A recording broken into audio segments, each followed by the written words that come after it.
C'est d'abord une belle cérémonie qui honore le Sénégal parce que pour la troisième fois, cette Coupe du Monde foule le sol de la Teranga. Cela signifie que pour la FIFA, le Sénégal revêt une importance capitale dans l'écosystème footballistique mondial. Et comme vous le savez, cette coupe ne peut être accompagnée ni être touchée que par un champion du monde.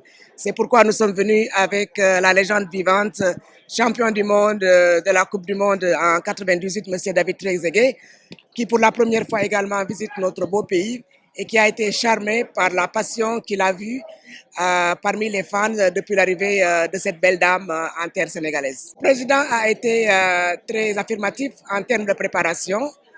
Les moyens seront mis à la disposition de l'équipe sénégalaise et il a une entière confiance à El Tactico, l'entraîneur Aliou Cissé.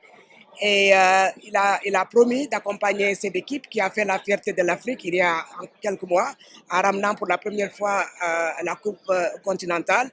Et il a également donné des assurances que tout le monde sera mobilisé, y compris la compagnie aérienne nationale, pour permettre aux fans qui veulent assister à la Coupe du Monde de le faire dans de meilleures conditions.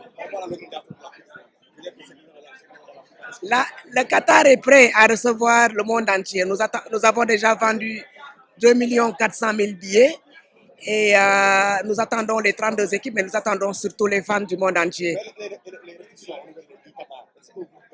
Il n'y a aucune restriction. Là, il faudrait juste acheter son billet, rentrer sur le site, le portail du comité suprême qui organise la Coupe du Monde, générer sa carte digitale AYA qui va servir également de fan ID, donc de carte d'identité pour les fans, mais également de visa d'entrée pour le Qatar. Les hôtels seront ouverts. On est en train de voir aussi des moyens beaucoup plus modestes pour pouvoir héberger le maximum de fans en dehors des hôtels réguliers. Ça, je n'en ai aucun doute.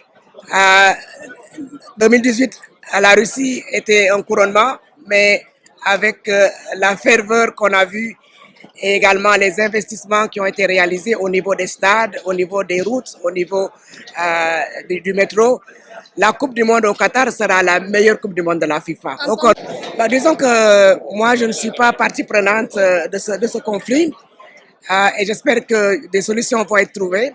Tout ce que nous voulons, c'est que tous les Sénégalais puissent regarder tous les matchs de la Coupe du Monde dans les meilleures conditions.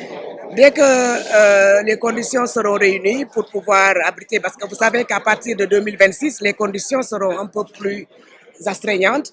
Donc, ce que la FIFA demande, c'est que les États africains puissent co-organiser. Ça coûtera moins cher aux États et également les frais d'entretien seront amoindris.